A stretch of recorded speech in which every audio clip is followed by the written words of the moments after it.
নমস্কাৰ প্ৰিয় দৰ্শক লহৰৰ আন এটি খণ্ডৰ সৈতে আপোনালোকৰ সন্মুখত ষ্টুডিঅ'ত মই ৰুঞ্জুন প্ৰত্যেক দিনৰ দৰে আজিও আমি লৈ আহিছো লহৰৰ কাৰণে দুগৰাকী কণ্ঠশিল্পী এগৰাকী হৈছে লখিমপুৰৰ কৃষ্ণ মাধৱ দাস আৰু আনগৰাকী হৈছে সাংস্কৃতিক নগৰী যোৰহাট টিয়কৰ দেৱাদীপ কলিতা গতিকে প্ৰিয় দৰ্শক পলম নকৰি আহক আমি আৰম্ভ কৰোঁ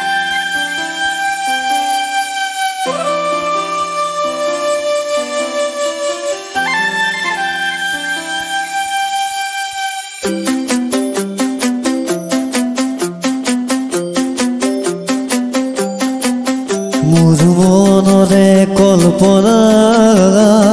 যে কাহুৱানা মোৰ প্ৰেমৰে থাপনা তুলসী হোৱানা মোৰ মনৰে কল্পনা যে কাহুৱানা মোৰ প্ৰেমৰে থাপনা তুলসী হোৱানা অভিনমৰমেৰে বিয়াকুল কৰানা মোৰ মনৰে কল্পনা যে কাহুৱানা মোৰ প্ৰেমৰে থাপনা তুলসী হোৱানা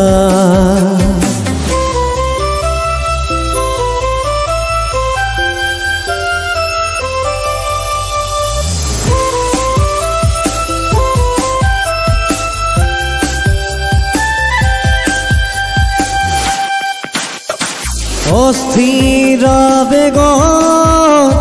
পৰশ লোৱানা অভিমানী দুচকু শান্তি হোৱানা অস্থিৰ বেগত পৰশ লোৱানা অভিমানী দুচকু শান্তি হোৱানা অভিনমৰমেৰে বিয়াকুল কৰানা মোৰ মনৰে কল্পনা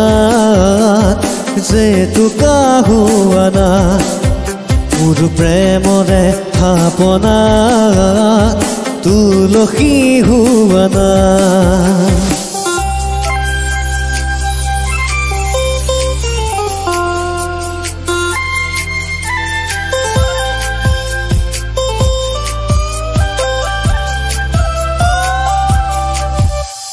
তোমাতেই হয় শেষ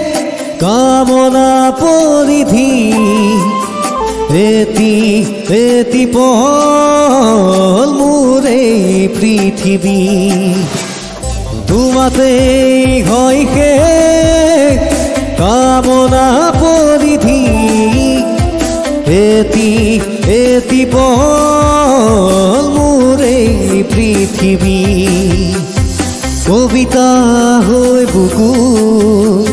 তুমি সাৰ পোৱানা মোৰ মনৰে কল্পনা যে কাহুৱানা মোৰ প্ৰেমৰে থাপনা তুলসী হোৱানা মোৰ মনৰে কল্পনা যে কাহুৱানা মোৰ প্ৰেমৰে থাপনা তুলসী হোৱানা মোৰ মনৰে কল্পনা যে কাহুৱানা মোৰ প্ৰেমৰে থাপনা তুলসী হোৱানা